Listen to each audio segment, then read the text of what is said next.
Goal for May equals vlog every day, starting with today, May 1st. I love opening up a new contact lens thing because the old one's right there. Towards the end of the month, they just start feeling so weird in your eyes.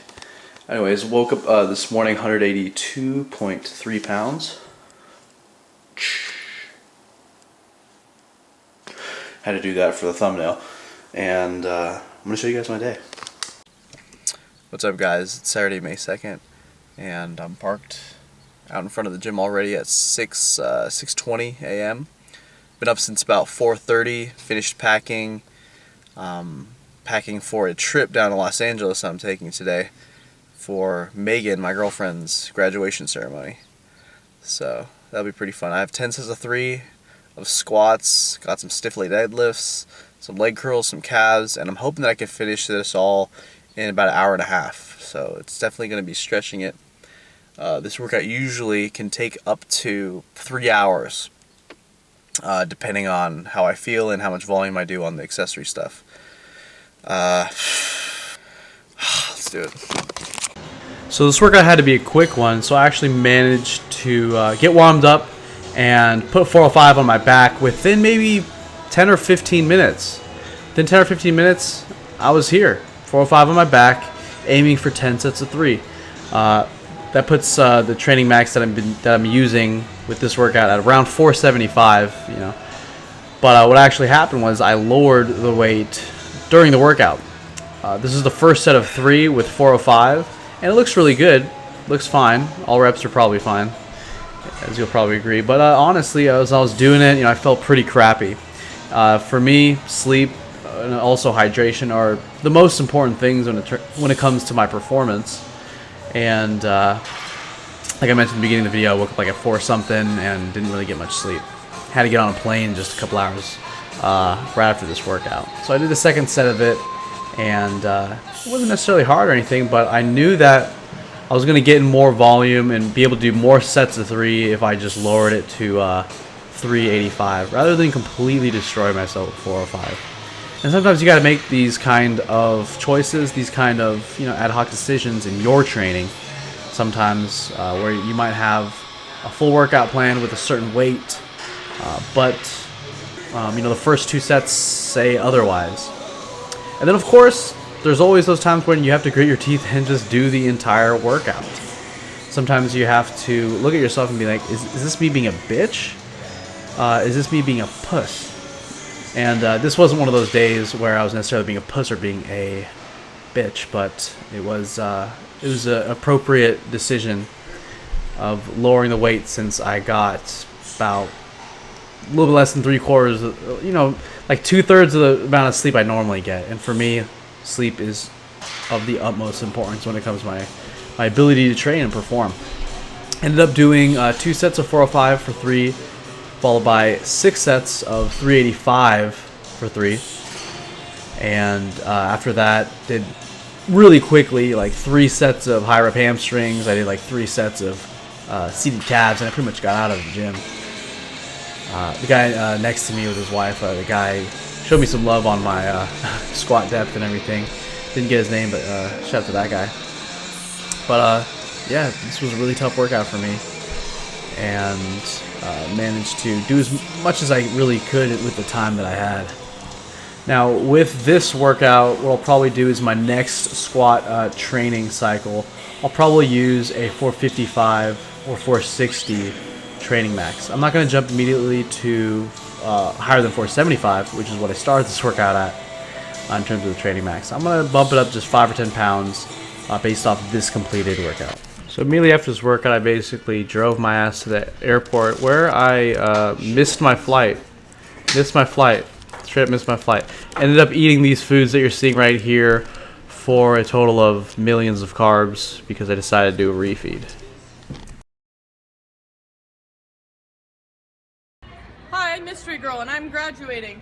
And Matt dared me to eat this bread bowl, and since I believe in a high-carb diet, I'm gonna do it. This is delicious. Wow, that's incredible, Mystery Girl. Thank you. Congrats. Congratulations, graduates. Megan Haley's getting started. Megan! Alright guys, Megan just graduated. She's all done. Yay! Good job. All done. Yeah?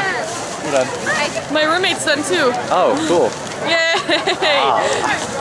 Alright, we're gonna go eat now. It's a Cheesecake Factory. Long day so I got far. chicken marsala at the spaghetti factory the other day, and It was subpar. bootsy. It was subpar. Did you get a good one, Dad? So we're gonna go to Cheesecake Factory and get some good Chicken marsala. chicken.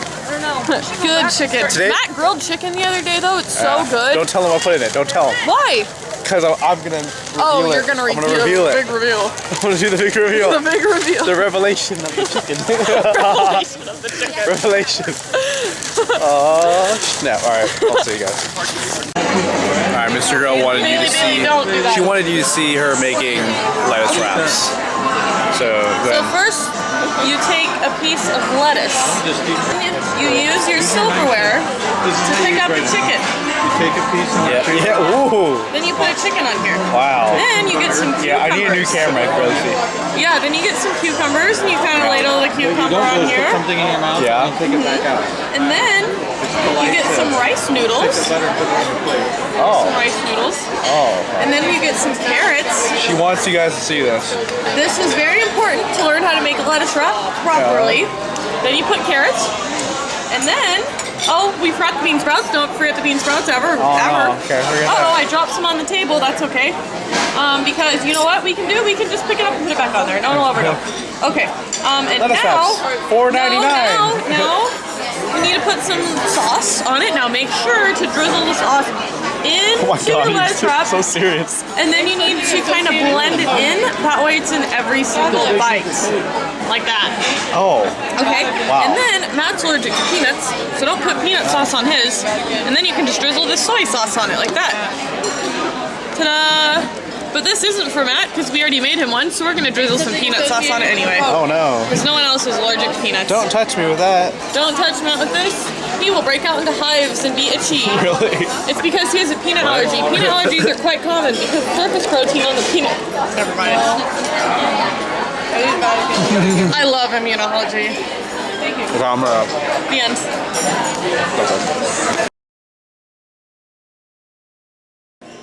So Megan graduated on a Saturday. Sunday, about around 11 a.m., she started a drive back home to Sacramento, and it was about a 6.5 to 7 hour drive total with decent sized breaks to eat. Got back home and I did this workout where I pretty much superset a set of back with every single overhead press.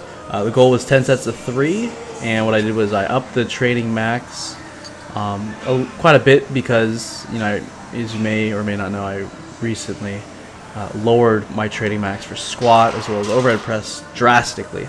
So, based on how I feel like on a week-to-week basis, I've been pretty much increasing the training max. But with this one, I increased it quite a bit. Ended up with 215. I was doing 10 sets of 3. There's Mystery Girl. There's Megan in the background. She's making so much progress. It's incredible. I can't even. That girl's just something awesome. And we got to the gym like at 7:30. It closes at 9. So spend about 10-15 minutes getting ourselves ready, and then within 20 minutes I was already pretty much at my heavy weight of overhead press, and I managed to do all 10 sets of 3 at night, which for me is pretty good. I'm a morning kind of lifter, so when I do perform great at night, I'm happy. I'm really happy. Megan was trying to tell me something here. And then I started doing a set of rows between my sets of overhead press after I had done about 7 sets of pull-ups. And I don't normally do supersets, so I don't normally do alternating sets of chest and back, or push and back. But the circumstances were that this gym was closing in a very short amount of time. So I usually like doing straight sets with a good amount of rest between each set, just so I can get optimal performance. And that's if I have the time for it. I do know a lot of people out there don't have this sort of time for it. But for those who do, you'll probably get the best results training in ways that you're not really rushing yourself. But hey, if you have a life outside the gym, you got shit you gotta do, then do what you gotta do. That's what it's all about, you know, getting shit done. And that's what I was doing here. I decided to do some DC sets, dog crap training, rest pause sets. If you know what DC is, it's basically like doing a set to near failure. We mostly recommend leaving a rep in the tank. I might have left 2 or 3 in that one, but I think I did 12 reps with these 80s, and this was like pretty much like just after I finished that set of overhead press, since I was in such a hurry. I did 12 reps, and then I think 7 reps, and then I think 4 reps or 5 reps or something like that. Usually if you do DC rest pause sets properly, you usually halve each time. So if you do 12 on the first set, you probably once you take 10 breaths, just 10 breaths, you usually end up with half each time if you're going to either RPE 9 or 10. So if you go to failure or just shy of it, you usually end up with having your reps. So that was pretty fun. I haven't done a DC set in a long ass time. Do some DC for biceps now. So here for these bicep curls, I think I did 9, 5, and then 4, or maybe it was 9, 4, and then 3, or maybe 8, 4, 3, something like that. But between the first and the second set, the reps pretty much were halved. Between the second and third rep, due to the alternating nature of this, I think I was able to almost match the number of reps. And this is just the style of training that, a little while back, a couple years ago, it was really popular online. I never really saw DC training or rest pause training get super popular in the YouTube sphere, the YouTube community, I guess you could say, of young YouTubers. Didn't really see it get popular on Instagram or Facebook either, but in the back forums and on like T-Nation and stuff like that, DC training was really, really popular at one time. I did it for maybe 6 months, or damn near almost, I don't really remember exactly, but at least 6 months when I was maybe 17 or 18 years old. And if you work, it works. It's as simple as it goes. But can't really attest to if it's like the best way to train, depending on your goals. Now, if you're in a time bind, I do think that DC training is great. I do think it's a way of training pretty intensely and really stimulating your fibers on a time bind. Well, that was fun. Time for triceps now. On a time bind, but I'm not usually on a time bind, so I don't normally utilize this DC training. I think after this training clip we're watching, I actually am going into a kind of a spiel about training types and training tools. Oh yeah, you can see that I'm looking like really, I don't know, my arms look weird here. They look really watery, don't they? I think the reason is that Saturday I ate so much food, and on Sunday, that was pretty much the plan. I wanted like a super refeed of sorts, where I had tons of carbs, but honestly, I could have done a better job at keeping my fats low and probably ordering my chicken Madeira with like no cheese or at least light juice. But hey, not a huge deal. I don't have anything baking on it. I have been losing weight here and there for body power, and the difference between Germany and body power, I think it's going to be pretty drastic in terms of how I'm looking. I'll be able to take my shirt off and have a good time, take a lot of pictures of people who want to see my abs. That's probably like 1 out of every 5 or 6 people ask to take a picture to flex an abs, it seems. And I like to look the part. So I'm home from the gym now. A couple things on my mind. One, what am I going to eat? It's already like 9:43, and it's kind of late, so I don't think I'll probably like warm up fish and all that stuff. I'll probably just eat something to get a little bit of carbs in my system and then get to bed. So I think we'll have like a Skinny Cow ice cream sandwich or something like that. But I made a post on Instagram just not long ago about just some lifting concepts. Since today I was at the gym and I was kind of in a hurry, I had like an hour and a half to do what I'd normally like to have 2 to 2.5 hours to do, which would be like upper body workout. I'd like to have 2 to 2.5 hours, but with 1.5 hours, what I did was like you just saw, I did a set of back between every set of overhead press. So I ended up doing like 7 sets of pull-ups, 3 sets of rows, plus like really minimal rest between the overhead press sets. And then I did DC or dog crap style training for incline dumbbell, like you saw, for biceps and for triceps. Excuse me, just to really quicken things. And it reminded me of back in the day when I used to do dog crap training, and it was great. I had some results and all that. And I thought to myself, I wanted to make a point to at least everyone that follows me on Instagram that quite a few of the things that are popular that a lot of people do, such as advanced, quotes, training techniques, aren't the things that you should be doing most of the time. And these things are styles of lifting that should be utilized kind of like tools in the toolbox on a really infrequent basis. There are certain tools in the toolbox that you use most of the time, right?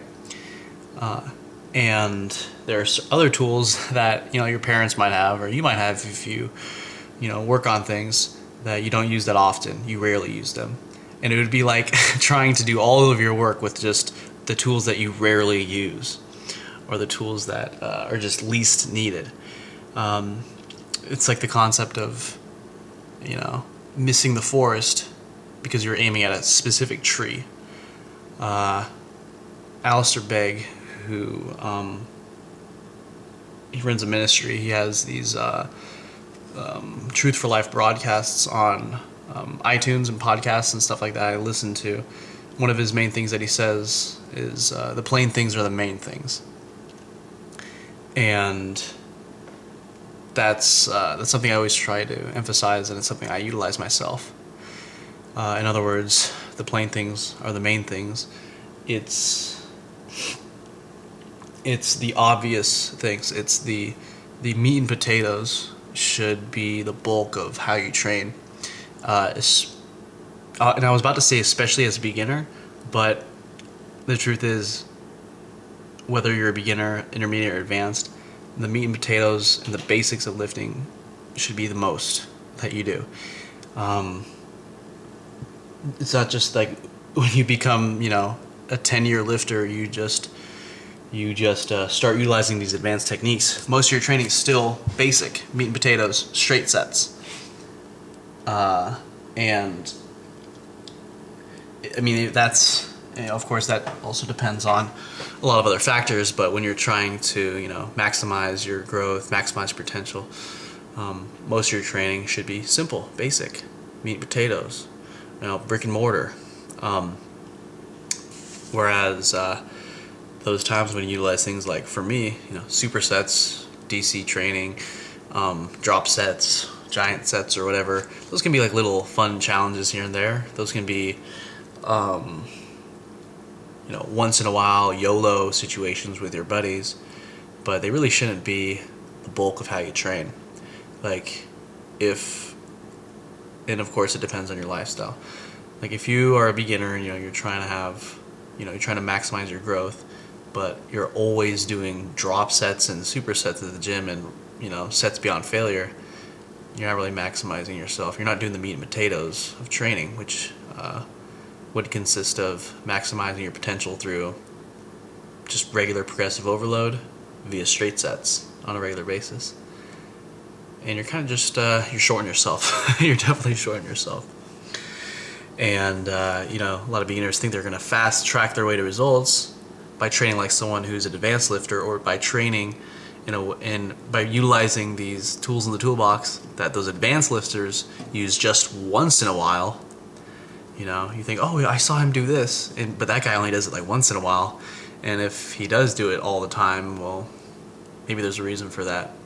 Like, he only has 30 minutes to work out or something. And that's the next thing I want to talk about. Is that's another reason why you may want to utilize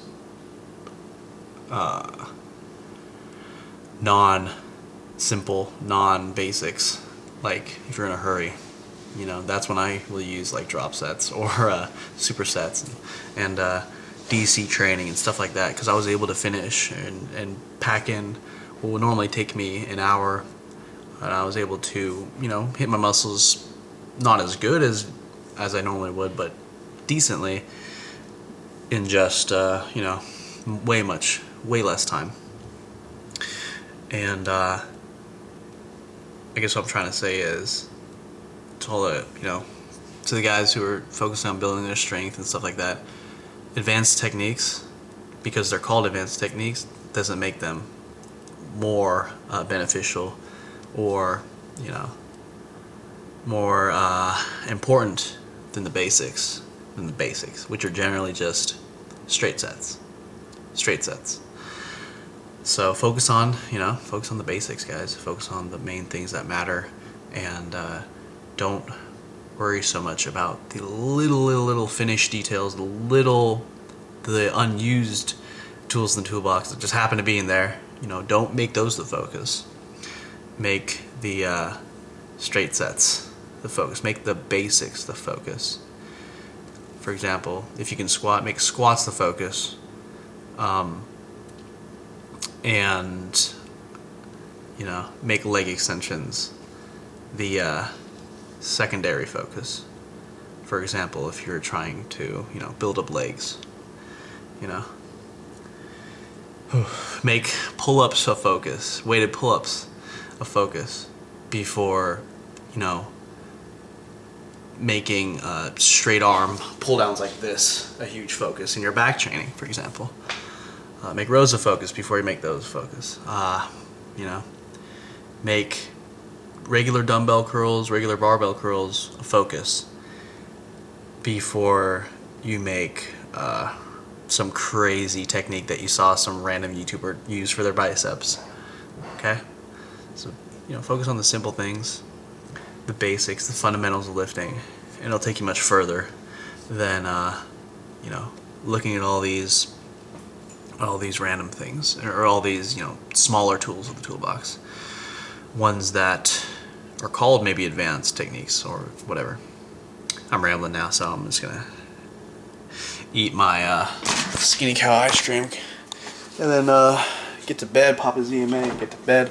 I've been trying to get to bed earlier in the day, guys, just so because I noticed that I'm much more productive and I get a lot more done when I wake up early and I go to bed early. So if I can wake up between 5 and 7 a.m. and go to bed between 9 or 11, that's pretty good. So that's the goal right now. And man, I ate so much yesterday, it's not even funny. But it was a planned kind of like super overfeed day. Like I wouldn't necessarily even just call it a refeed, because I also went higher in fats than I normally eat. But hey, it was a decision I made. Time for boom. Wait, where is it? Skinny Cow ice cream sandwiches. Let's do it, guys. Hey, quit being a little bitch! Ogus cake! Yeah, motherfucker!